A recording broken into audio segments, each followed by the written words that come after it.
got the socials and stuff done. We got it rocking. Welcome to the Bonnet Chronicles. I am your host, Kalari GXE, with my guest host, Pix, and sitting in with us is Beans, but she's not going to be vocal. She's just here for moral support, and we have a lot to talk about. Today's main topic is going to be about rallies because we have the rallies of the man baby versus the rallies of the most competent woman since Hillary Clinton to be running for the top office in land, Kamala Harris. But I wanted to open up with something a bit serious. You don't know who these gentlemen are. These are three of the four officers who murdered Tyre Nichols in, I believe, Alabama 2 years ago. It took about 2 years for this to go down. They were convicted on lighter charges than what they were the initial conviction, because they were initially indicted on terrorism charges, first degree murder, and several others, because the four of them, who were known as the Scorpion Squad, and I believe they were Atlanta, not Alabama. So I misspoke on that. They were an Atlanta unit called the Scorpion Squad. And most of the people wanted to jump on them because they were four black officers, when a lot of us have said that our issue with the police aren't just white cops with badges. It's all cops with badges that are trained to see us as the enemy. They were convicted yesterday on lesser charges, so they will see jail time. They just won't see the amount of jail time that a lot of us feel they should for beating that man to death, which was a routine stop. They were not under threat for their lives. And they beat him to death, and it was caught on video. So while his mother is happy that at least something got handed down, and we haven't got into the sentencing phase yet, but they are convicted, it's still not enough when our communities cannot feel safe by people who literally have protect and serve on their badges. This is not an anti-cop thing. I have cops in my family. This is a common sense thing that you should not be training police to view anybody as an enemy. Their jobs is to mitigate and mediate tense situations, not to use their authority to beat to death citizens that they think are threats that were anything but. And Tyre Nichols' family has to deal with the aftermath of losing their family as something that shouldn't scare the average citizen. But it terrifies a lot of us when we're in our cars and get pulled over. Because you never know who's behind that badge and what they're capable of. And I just want to, yeah. I just think it's crazy to me that people want to make it, well, you should respect the blue.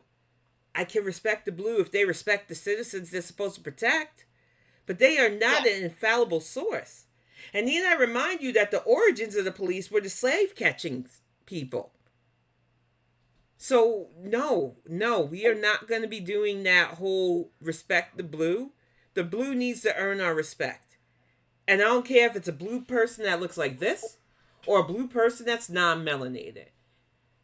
If you're using your position as a police officer or LEO to do shit like this, you deserve to be in jail. That's all there is to it. That man's family is never getting him back. George Floyd's family, Mike Brown's family, Eric Gardner's family. Yeah, that broke my heart. Watching him I be walked choked like past that. that every single day when I lived in Staten Island. Yeah. Like, I literally walked past where he was murdered. And yeah, we can discuss this in a podcast because definitely, because there are so many than, like, this quick little thing. I know that kids, adults just taken away from us by the people who are supposed to protect and serve, and it's just got to stop. And then I got in my feels last night because I've been really hormonal and emotional lately. Somebody brought up George Stinney, and a lot of people don't know George Stinney. He was a young black boy who at 14 received the death penalty for allegedly murdering two white girls, which he physically couldn't have done this.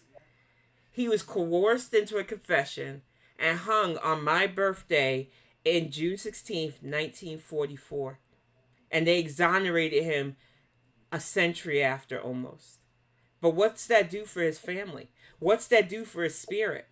You can't just pass down a posthumous exoneration and not unpack why they put this on a child that didn't even do it.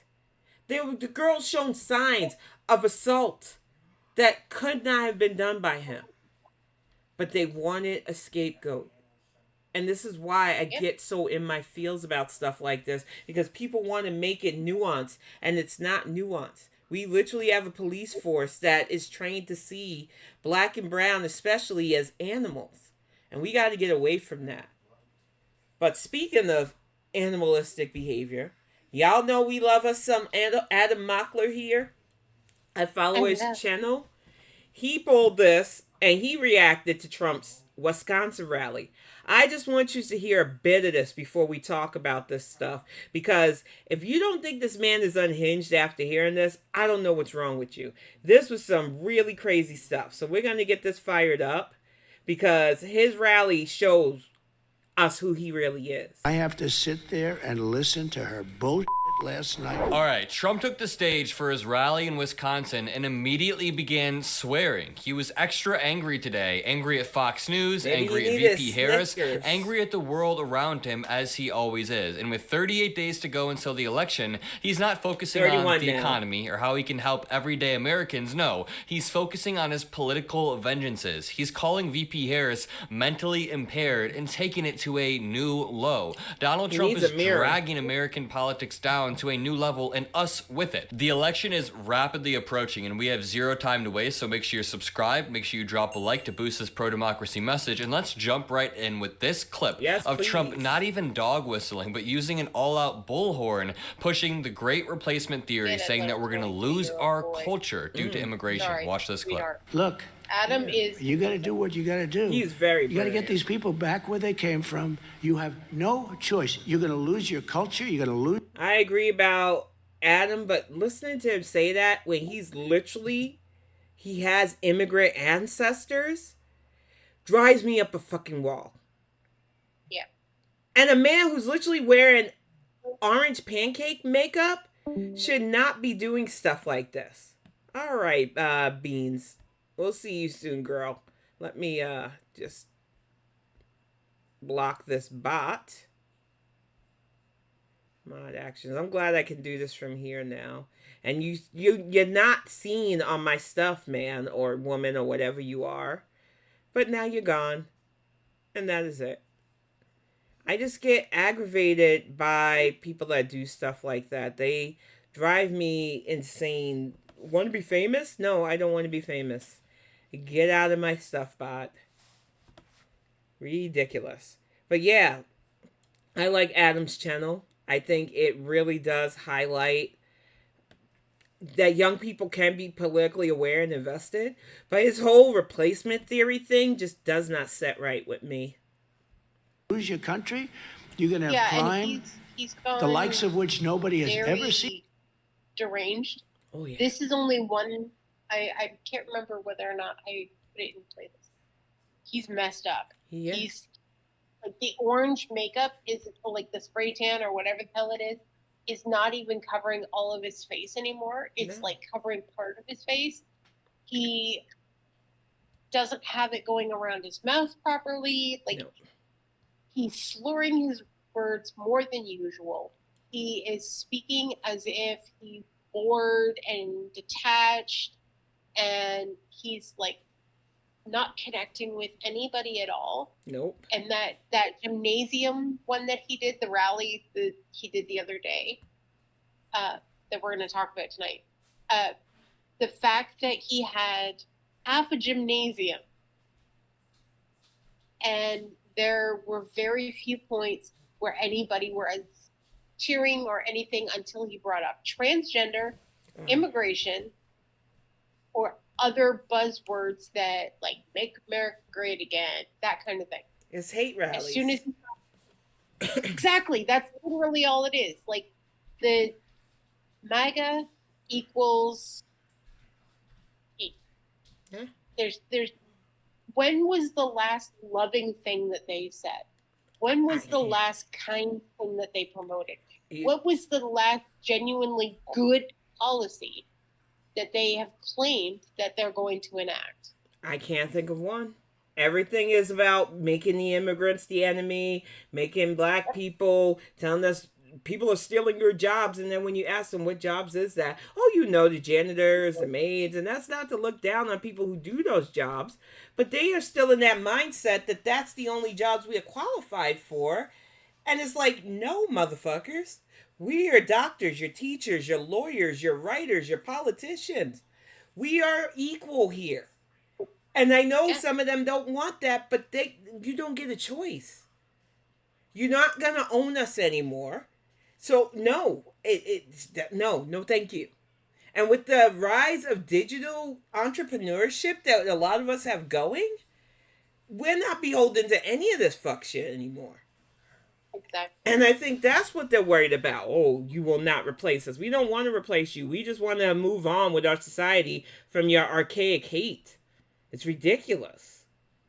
Seen before. Okay, so broadly speaking, we're not going to lose our country or our culture. The best part of America is that we can integrate many different cultures into one large melting pot. Secondly, he says we're going to have crime like we've never seen it. Immigrants commit crimes at lower rates than native-born citizens, oftentimes because they come to the U.S. trying to make a better life for themselves. They have kids. They have a family. Trump is trying to paint all immigrants as these hardened criminals. And thirdly, every time he says that we have to send them back, just keep in mind, he's mainly talking about these Haitian migrants in Ohio that were legalized under his administration through a program that his administration expanded federally. And when it comes to the Great Replacement theory, it's this conspiracy theory that either Democrats or sometimes Jewish people are trying to import different cultures to replace the white culture. So when Trump says you're gonna lose your culture, he is trying to preserve some vague concept of a white culture. I don't know what he's talking about here other than just straight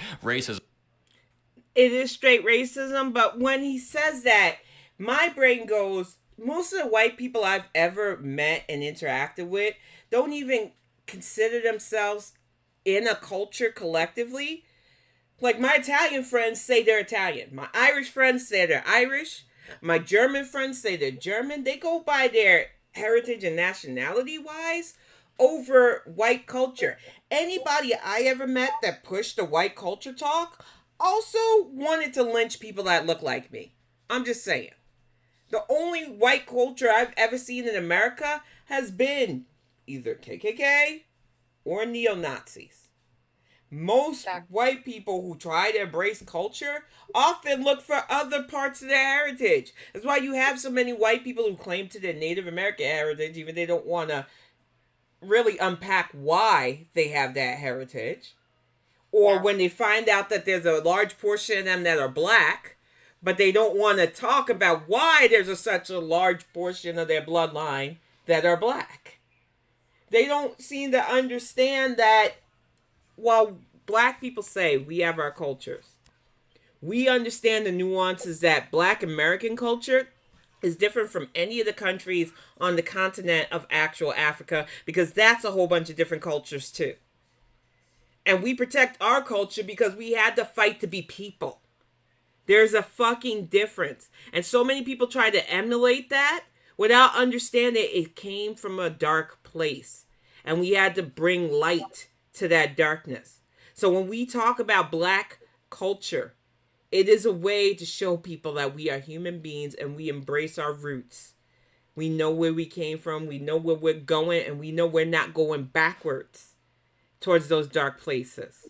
Black culture is our light. It is our glue. It is what holds us from breaking apart from the societal fuck shit. And too many people don't want to hear that. They don't want to get that. They just want to say, well, you people, and they always do that with the you people, got your culture. Why can't white people? Nobody's stopping white people from having culture, man. But yous are not as put together. A black British person can understand that while they weren't raised in American black culture, they still have respect because we went through a lot of same things. Same as Afro-Caribbean and Afro-South American. African people from all over the place. We have those shared similarities, but they'll still tell you that African American culture is vastly different from their cultures. And people just don't seem to want to understand that. And so when you hear Trump go, you're going to lose your culture. I want to ask them, what culture are you talking about? Is it the culture where you got to call people out their face and use your bigotry to keep us feeling like less than human? Where you had signs, no coloreds allowed during Jim Crow? What culture are you trying to protect there? And that's why I said, as much as I don't like racism, I prefer it in my face. I don't like you because you're black type person than these double talking people who will smile and say, we don't mean you black people, but we want you to jump in and vilify black people who emigrated over here because they're the bad ones now. Yous are still considered the good ones till you're not. And black people aren't going to play that game with yous. You might get some dusty brothers who want to be adjacent to funds pulling that shit. But black women especially, we know the deal. Because we are always the lowest bottom of society as collectively the way people think about us. Even though we shine the brightest, we set the standards for shit. But at the end of the day, we know that if we allow on our watch people to vilify Haitian Americans, other from African country Americans, whether they're from the Congo, Tanzania, or even South Africa, will be next. And it'll be, well, you didn't have no problem going after immigrants, so why should people care about you? That's why I don't fuck with that anti-immigrant stuff. That is ridiculous. In this next clip, Donald Trump... To add on to that as well is the fact that we also don't, sadly, hear enough about the issues that are going on with like the fighting that's going on in Sudan, the fighting that's going on in Ethiopia, the fighting that's going on in Somalia. All of the, like, a lot of the African countries and other countries in the Middle East, unless they are oil related. Or the case is big enough, like Boko Haram, when they kidnapped all those girls and women. But even the that... amount of people that had to get... Yeah, like it had been happening for months before somebody was like, this shit needs to get talked about. Yep. Like, this needs to be brought to attention. There are so many people that are dying in Sudan. Yeah. They have so many mass graves. It's like Rwanda all over again. Exactly. They've started reusing the mass graves that they had already used. And I know that we're going to do our geopolitical stuff after the election and stuff, but just as an aside, like they're reusing the graves and they don't even know how many people are involved. Yeah. They just know that there are more bodies. They don't even have a rough estimate as to how many bodies have been put in mass graves. Exactly. Why are the people of North America not screaming to have that stopped? Because we had it back in the 80s with AIDS, especially in New York. They used Governor's Island for mass graves. And then in 2020, because we didn't know why COVID was killing so many people, and I had a great uncle put in a mass grave there because they weren't sure if the bodies would continuously spread the disease. So they don't even pay attention to the mass graves we still have here. And no, but even the fighting as well, like specifically, like Amnesty International can only do so much. Yeah. Doctors Without can only do so much. The sad thing is, because it's happening in a black nation, they expect that to be what the norm is. They don't care. And it's sad. Because we hear crying for everybody else that's going through conflicts all the time, but they still view Africa as savages. They don't even realize that thanks to deals that they did with China, there are developing cities that put some of our cities here in America to shame. But nobody wants to hear that because they think people are just running around in huts killing each other. They're literally murdering each other with assault weapons that they bought from arms dealers from here. The Uyghurs in China, there are 1,200 detention centers. I call them camps with the C. They are. Oh, they are. 1,000%. The reason why I'm specifically pointing out the number is if you've got 1,200 of the encampments, which are re-education schools and detention centers and works camps, and it's concentration camp. Yeah. Just flat out. Yeah. 1,200 of them. How many people have to be put into that for 1,200 to be filled? Exactly. That you needed 1,200 detention centers. And I am going to take one step further and give this as a comparison. And I'm not going to go to the extreme. Don't worry, I'm not going to Germany on this one. Yeah. I'm going to go to the No God wins Lord. That Trump created. Yeah. When he was sending people back across the border. Oh yeah. Back across the border. How many detention centers did he create? A shit ton. And exactly. We're still finding out horror stories, including the medical stuff they did on women, including not consensual hysterectomies and stuff. The taking of those babies. There's still 600 children missing. And he tried to put that on the Biden administration. It's like, well, no. This was your thing. You're the one who took asylum seekers and said, you're not crossing our border because you might be dangerous, and took their babies from them and did atrocious shit to them. And to try to say that this current administration was responsible, this is why we can't let these motherfuckers get into office ever again, because they take no responsibility for their heinous actions. Trump should have been up on crimes against humanity for what he did with that rollout. It is disgusting that we allowed him to get away with that. But I took so much flack on Twitter when I called them Trump's concentration camps, because it was like, no, they get to learn there. And then the pictures came out of those babies on concrete floors with foil blankets. The horror stories about medical experimentation. But I'm not supposed to call it what it is? I don't think so. And I never took those tweets down. I argued with the MAGA that clearly wanted to come in and have that smoke, because I stand by what I say. You don't put people through those kind of conditions like that unless the end result is their death for dehumanization, which what concentration camps are made about. And they are global.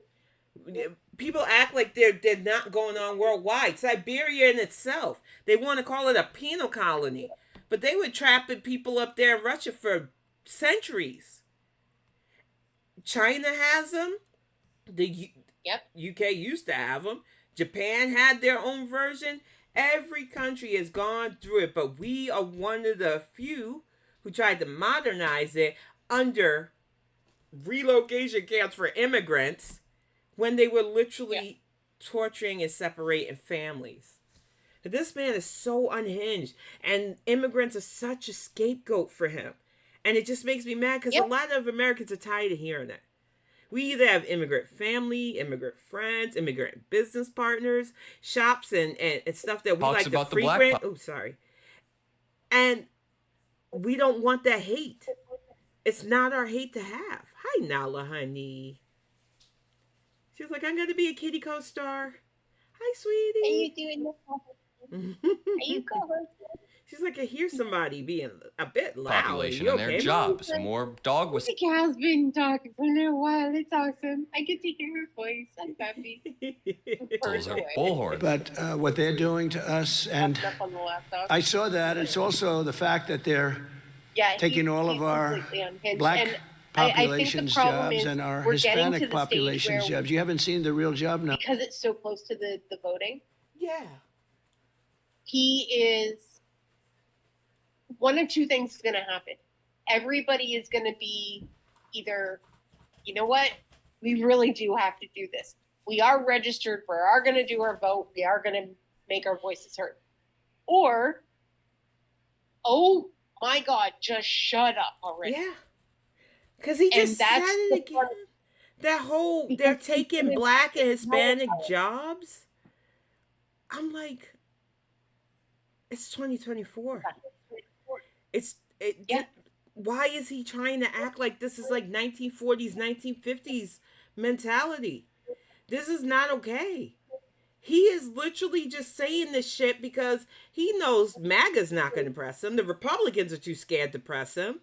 But the rest of the country need to listen to this idiot's words and realize he does not need to be in the Oval Office ever again. He needs to be in an orange or gray jumpsuit, whichever county gets him. If he's Fulton County, like Fannie wants him, he will be in that orange jumpsuit. And that needs to be the only suit he gets to wear for the rest of his days. Because this is beyond me. I'm mad that we still have to take this motherfucker seriously. Like, numbers yet.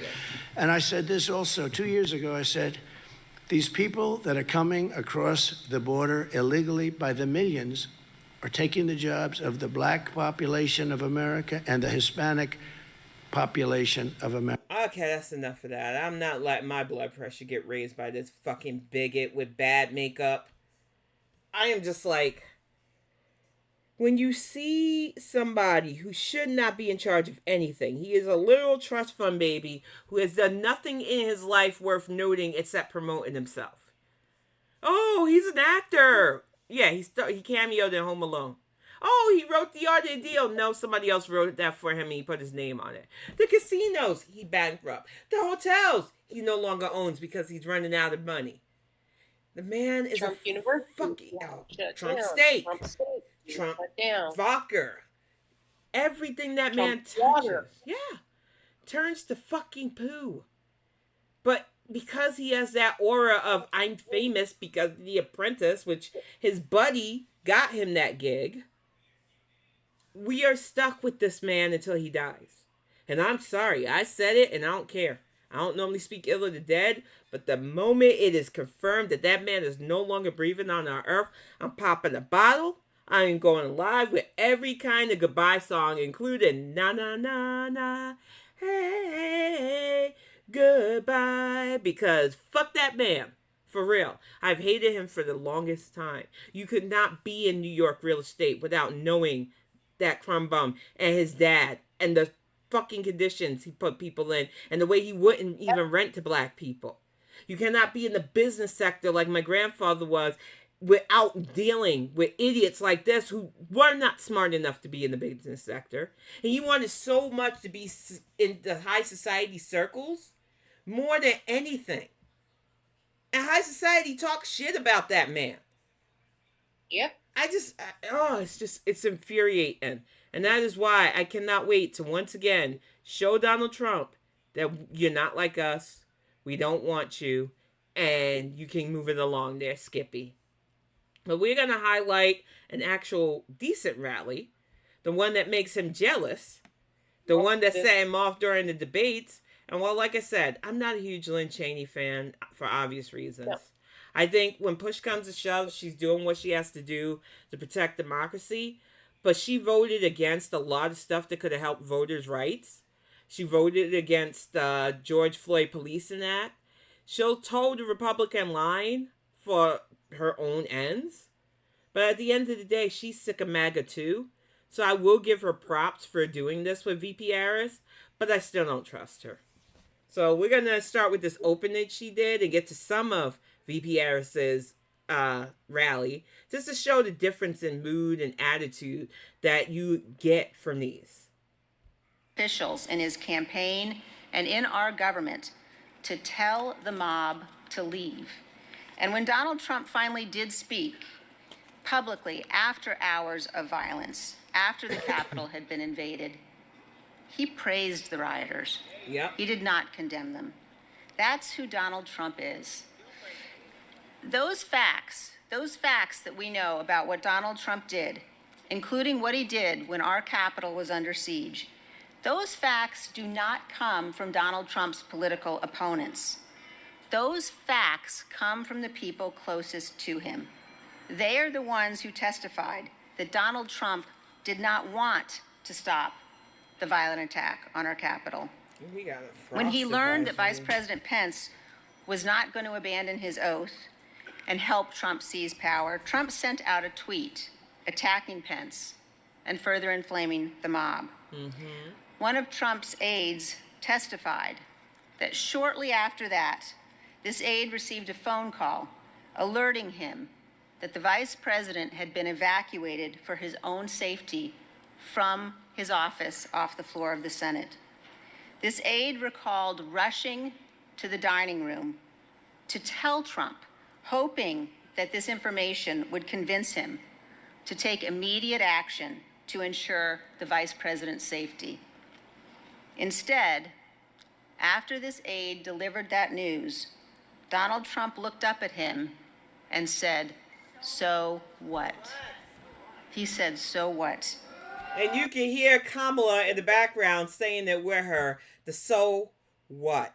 Because for Trump, Mike Pence certifying the election was the ultimate betrayal when it was like, no, he was doing his literal job as vice president of the United States.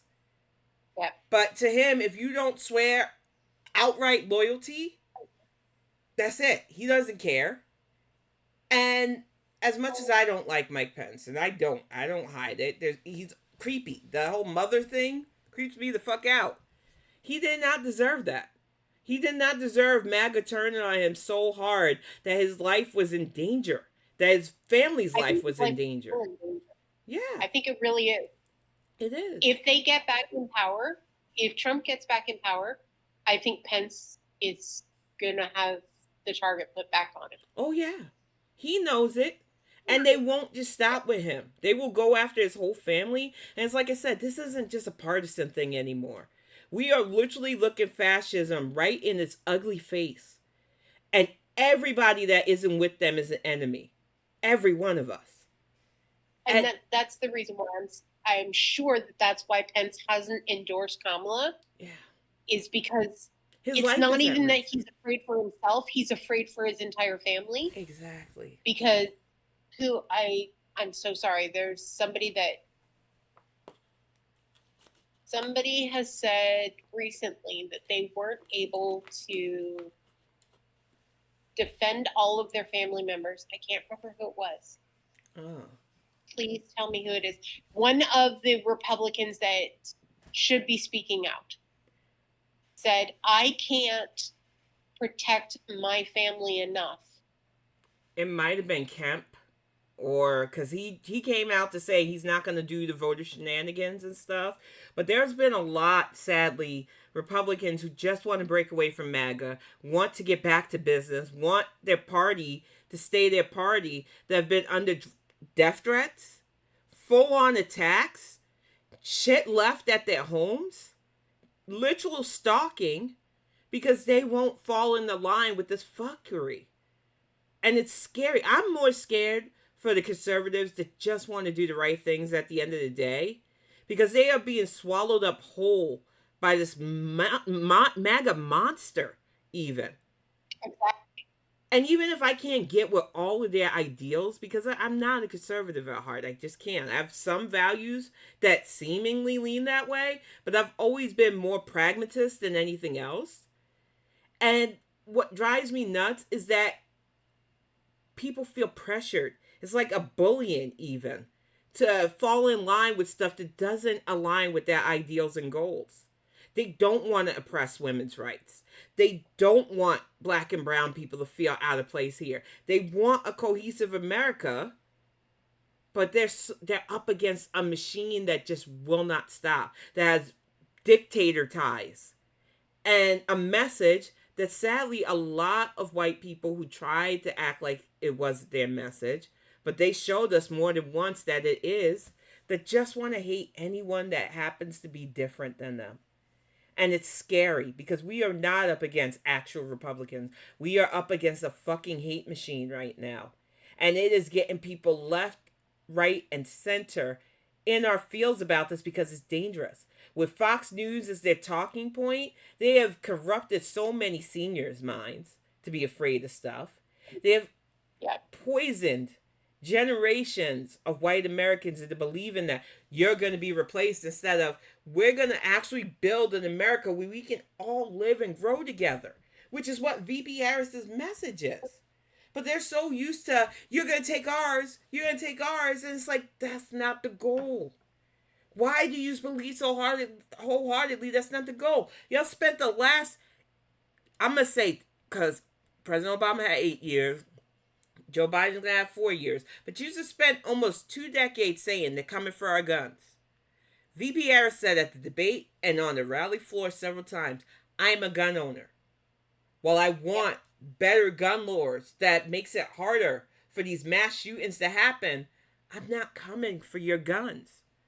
But when we said in 2015 to 2016, they're coming for women's rights, they want to repeal our rights to choose and have body autonomy, we were hyperbolic and hysterical, and then Dobbs got repealed, thus destroying and dismantling Roe versus Wade. And this dumb dipshit, not Liz Cheney, but Trump, says, well, we just put it in the state's hands. Now, not every state has Big Gretch, Kathy Hochul. Oh, I love her. Holy crap, that's weird. Gavin Newsom. We're not all blue states. A lot of us are more purple than blue either way. We had a whole bunch of red states with books about abortion from the 1800s to drag women backwards. We have mortality rates for birth that are... We accuse third world countries without standard hospitals of this shit, and they have better birthing methods than our supposed first world country because of these archaic abortion laws, which have closed maternity wards and a lot of hospitals now, because they don't want to deal with the liability. And Project 2025 isn't just an attack on immigrants. The first ones under fire by that manifesto are women. So how much more do we have to take?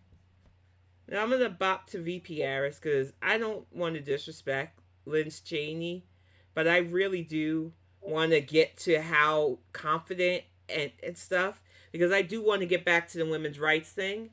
But I just want you to hear the difference in her demeanor, her manner when talking to the people that she wants the votes from. It's not like Trump. There's no threats. There's no, you're being replaced. There's just joy. Yeah. I love that they use the marching band, too. Can we hear it for Liz Cheney? And she always uplifts. Always.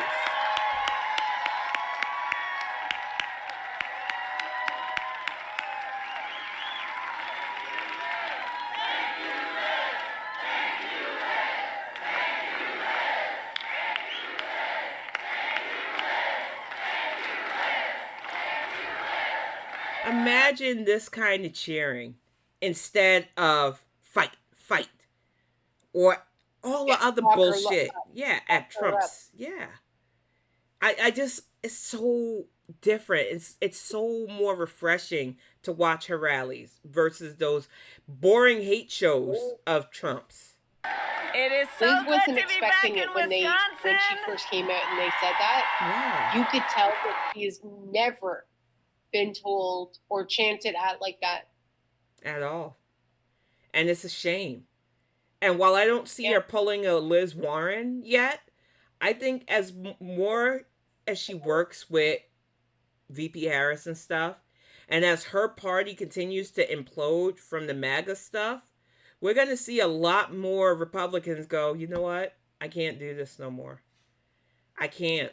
And while we've only had 2 or 3 technically defect over to independent, because they don't even want to go full Republican, like Tulsi Gabbard, the crazy Party City Wigs lady from Nevada, and homeboy from West Virginia.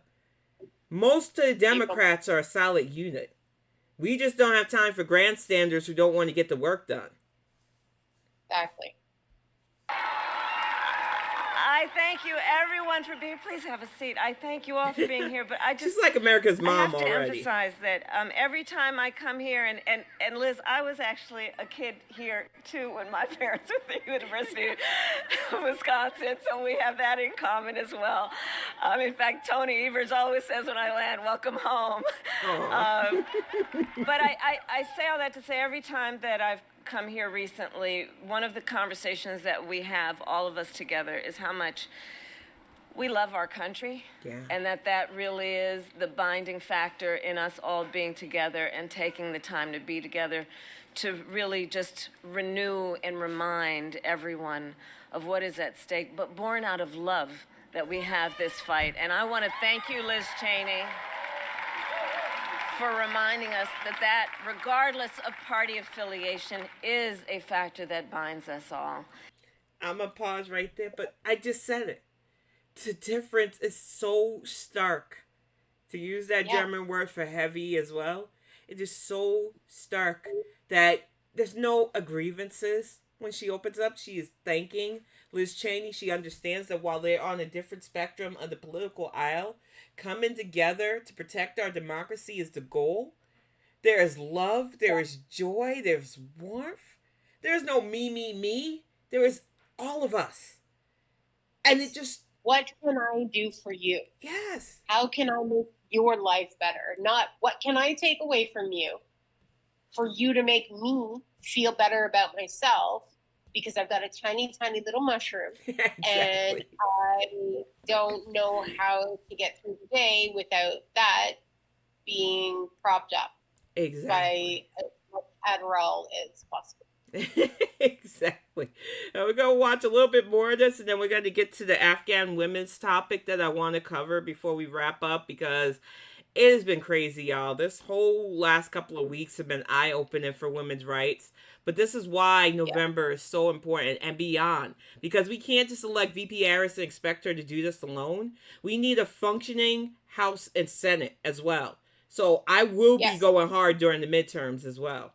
Because we can't play. We already lost the majority of the judicial system thanks to Trump and McConnell's shenanigans. So we have to have at least 2 solid branches willing to do the work and not be brought off, or will be destabilized. It is not a joke. And so I thank you for your support and your leadership and your courage. Exactly. I also want to thank all the other great leaders who are with us today. Governor Tony Evers. Where is he? Governor Evers, yeah. Thank you. Mayor Grant, thank you for the warm welcome. I want to thank Senator Tammy Baldwin, who is traveling around the state, but who I know you will re-elect in November. Thank you, Sheriff Mitchell, for your support and your life of service. She's been all over Michigan to the people today. Of Iowa She was in Detroit County. earlier. Yep. And the we were talking, and I was like, I'll watch them later. Yeah, same. The whole reason why I picked the Wisconsin rally, though, was because Trump did his Wisconsin rally, and it was such a dark tone, versus Wisconsinites just want what's best for their state and beyond. And I think a lot of them are just sick of being assumed that they're all just a bunch of people that don't want to deal with those that don't look like them and stuff. Wisconsin is a very warm state. I don't understand why people want to vilify the Midwest like that. We might have some of them crazy motherfuckers, but that's everywhere. And so I do want to say a bit more about Liz Cheney. When I was in the truck a million years ago, I saw 48, actually 46, because I didn't see Maine and Louisiana, but I saw everything but Alaska and Hawaii. Yeah. Maine and Louisiana. I literally was in each state at least, and I'm being very generous with this, at least 30 times. Oh, yeah. Like, it was back and forth across the border all the time because I was in a truck. So I got to know people in every single state. Yeah. So it was very interesting for me to go into, because we would come down through like Minot or come down through Pembina, like Emerson kind of area in North Dakota most of the time. Yeah. And then we would come down to Fargo and stuff and then head, whichever way. But whenever we were going through Oregon, Minnesota, and Wisconsin, those were the 3 states that the sweetest people were. Yes. The kindest people. Yeah. Were in Wisconsin and Minnesota. Oh, and Minnesota goodbyes are a thing. I'm telling you. They will keep you. How many Minnesota goodbyes have we done? I know. Like, it's crazy. It's absolutely crazy. Yeah. Yeah, because Lord and I do the same thing. We get talking when we actually start talking. Because like we can go for hours with just doing our stuff together. And then we go to talk and then we're like, yeah, bye, okay, bye, yep. And then then we're doing this and then we're doing this, we're saying goodbye. Yes. But as far as like the people in Indiana, there's genuinely decent people. Illinois, genuinely decent people. Yeah. Michigan has some of the most beautiful people. Yeah. That on the earth I have ever known. Yeah.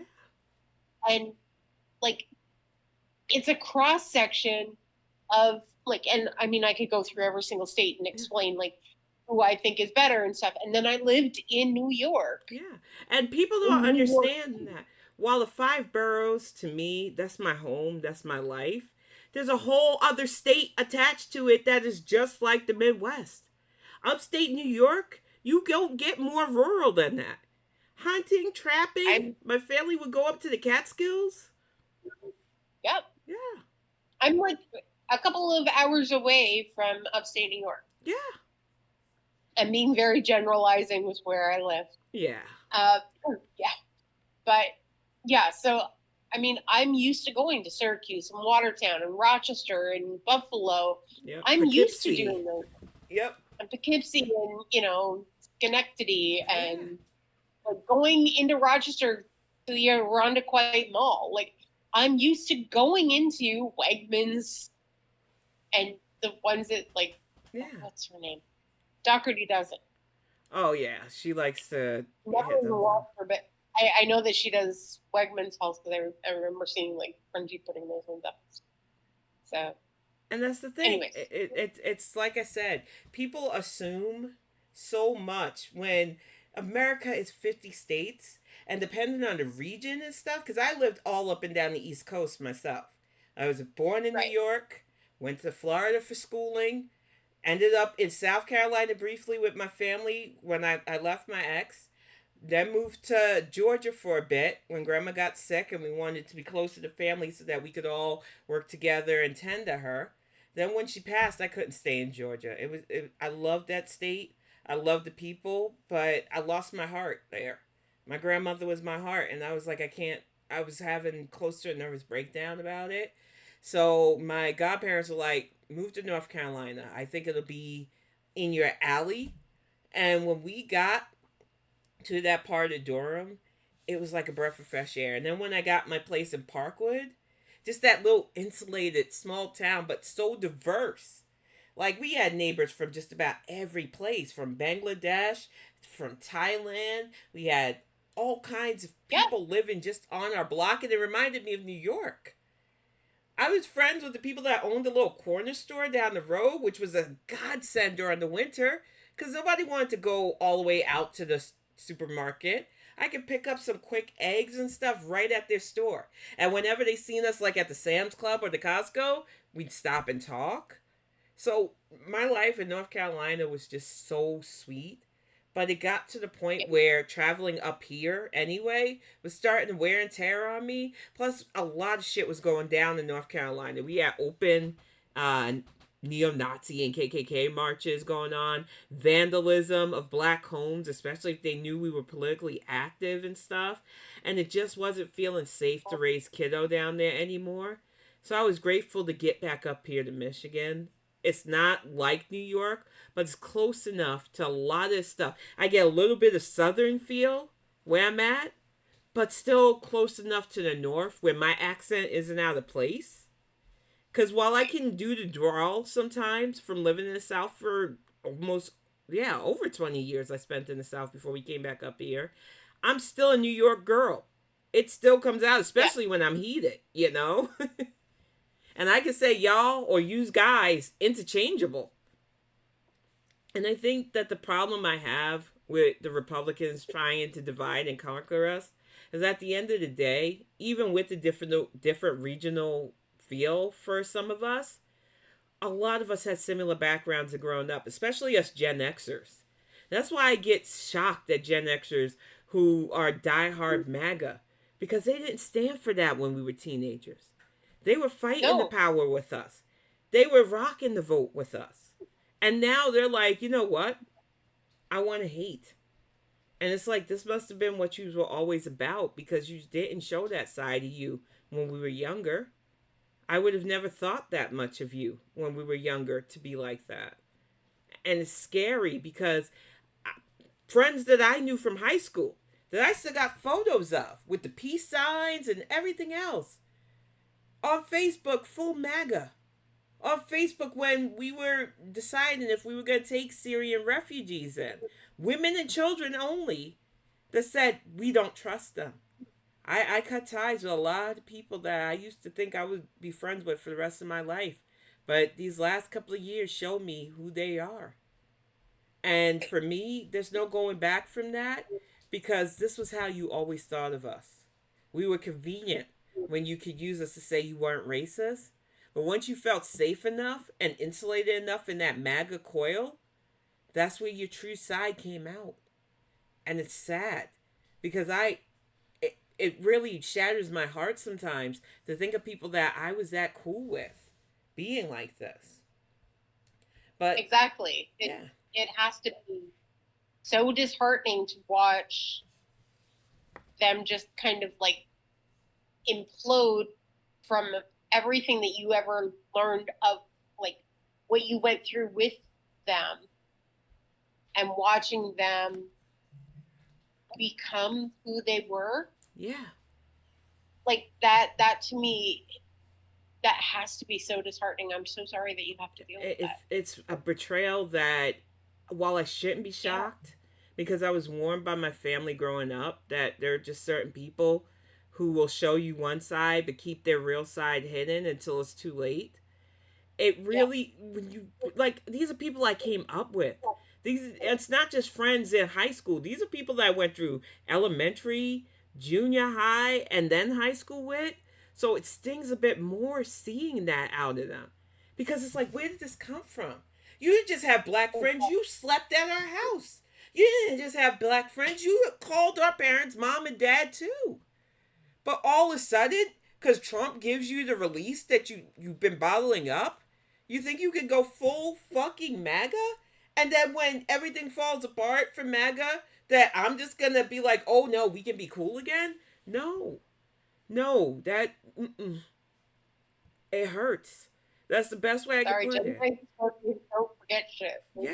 Just don't forget shit. We don't. And that was a betrayal that I feel a lot of us are feeling, because it's like, it's confirmation that this was who you always were.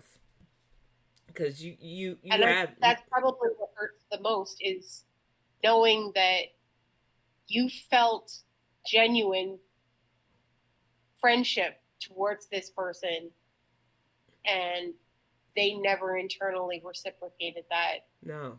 It was all a facade. I'm sorry. Yeah, and that facade should not... I'm so sorry. Exactly. All I can do now is be measured, keep my circles tight-knit and small, because it's harder to be stabbed in the back if you don't turn your back to anybody. It really is. But Yvette Nicole Brown, who I adore, she was one of the first celebrities to follow me on Twitter. I love interacting with her. She says to the extremists, mind your own damn business. And they took this from Fight to Progress on Instagram. And she said, it is not a crisis of faith to believe a woman and her doctor alone should decide what's best for her body. It is none of my business, and it's none of yours. No one with a heart wants what's happening to women and girls right now. And people act like this crisis won't have casualties, won't have anything bad happening to them. And the first comment, remember, they don't control PDF files half as much as they extend control over women and girls. And that's for real. They'll turn a blind eye to a youth pastor who literally preys on children, but tell a woman that we're too stupid to understand how our own bodies work. We're sometimes the only ones that get to understand how our own bodies work. They don't teach that shit in health class, basically. And you'll be lucky if you find a doctor that's progressive enough to understand that we're still learning the ins and outs of female reproduction anyway. Like I said, I love my primary care physician because they're no nonsense, but they're still old school and believe that there's a biological clock. And I've had to unprime myself to that thinking. Because I was like, well, maybe there is a biological clock that's ticking. And then I remembered that I had a relative in their 60s still getting their period. So these people who don't know how our bodies work tend to be the loudest and wrong on everything for us. But let me get this splash thing up. Because it says, Nobel Peace Prize laureate Malala Yousafzai said at the UNGA that discrimination against women should stop in Afghanistan. A threat to girls' rights in Afghanistan is a threat to girls everywhere, Yousafzai said in a Facebook post. I want to push our leaders to hold the Taliban accountable for their crimes against humanity. Let's act for a common future. And for those of you who, if you watch me and you don't know who Malala is, she is a young girl who just wanted to study. And she was rewarded by being near assassinated. But her spirit would not let her give up. She's working with film documentarians to try to show the Afghan women's plight. Because they're still beating women to death over there. Because I watched that video, that one woman who they accused of insulting the Quran when she did not. They beat to death. I've seen videos of young girls in just brutal conditions. And then we all remember where we were when Malala's story was told when she was fucking shot up for daring to want to be educated. And when she says, if we don't help here, it will spread everywhere. I have to agree, but I also have to say, we're already experiencing it here. We like to pretend that America's the land of freedoms. But at the end of the day, women's rights have always been depending on the time and who's in charge. From when the suffragettes had to fight for their right to vote, and then finally got Black and Hispanic and Asian women on board, to now that we are literally in a time where, depending on the state you live in, you could possibly be put on a list when you're pregnant. There are heartbeat bills that make absolutely no sense because sometimes a body rejects a fetus. There's a lot that go into pregnancy that people don't understand, yet women are the only ones who have these laws on the books. We're not telling men not to jack off and waste their sperm. We're not restricting their rights to make babies. But we see not restricting Viagra. No. But for some fucking reason, in 2024, we still think it is okay to go after women's rights because we are still dehumanized and viewed as less than. And it's got to fucking stop. And we have to, I don't care what side of the political aisle you are on right now, open your eyes and realize that if we fall as women, because we are the carriers, we are the ones that do the majority of the work with pregnancy, this whole fucking planet falls. We balance the opposite gender most of the time with our measured, with our wisdom, with our ability to both nurture and be stern caregivers. We walk that fine line. And for centuries, we didn't have any power because people thought we weren't smart enough or strong enough or good enough. And now we live in a time that constantly proves that's not the case, and they still want to drag us backwards. So I'm saying this, women to women, what more disrespect do you need to open your eyes?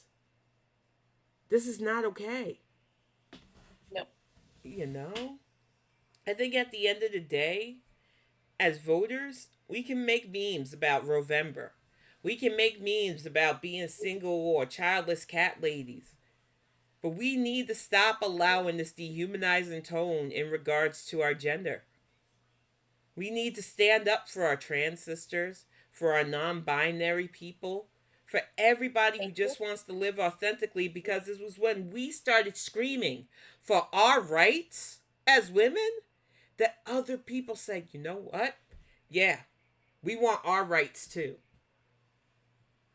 So women out there, it's 31 days away from something that could take us into a future when we no longer have to tell our daughters that we aren't good enough to be leaders, or backwards into a dystopian drama that will make The Handmaid's Tale look like fucking Scooby-Doo.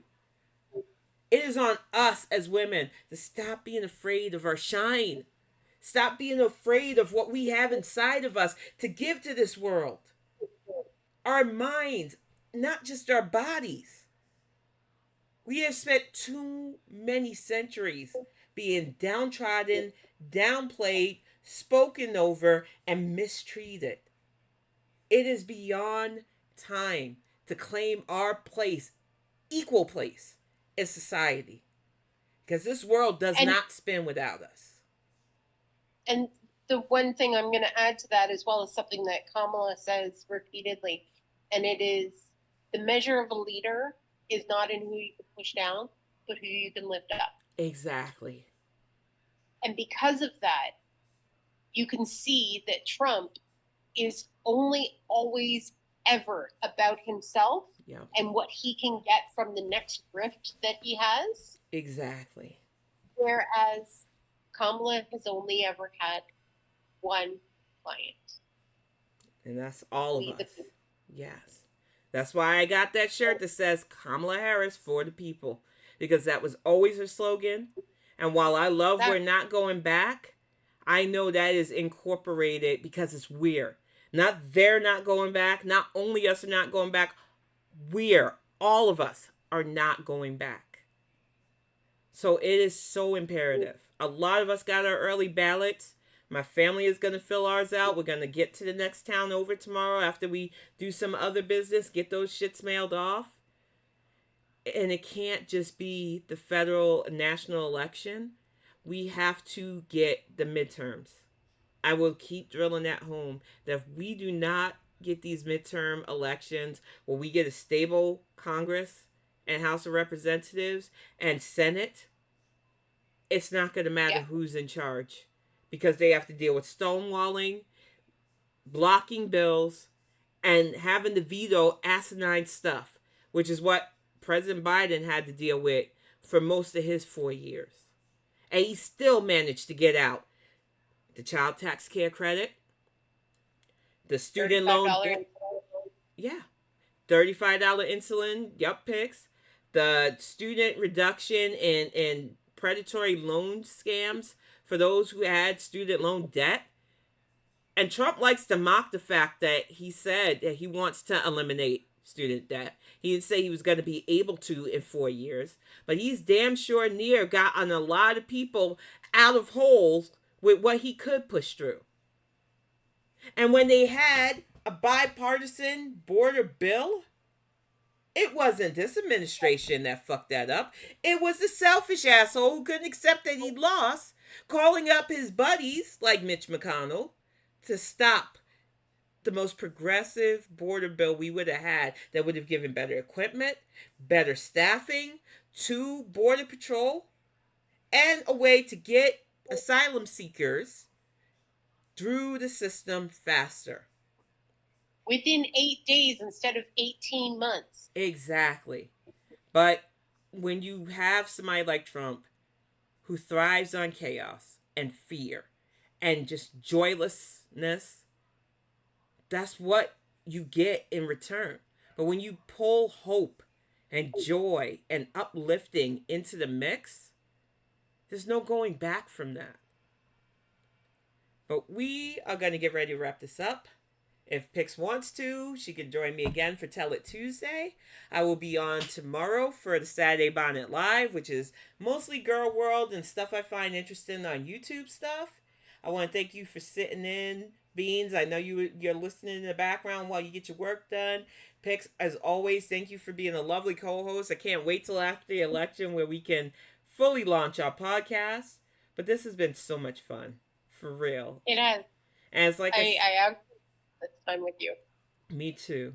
I know the fatigue is setting in, y'all. We're still 31 days out until this is all said and done.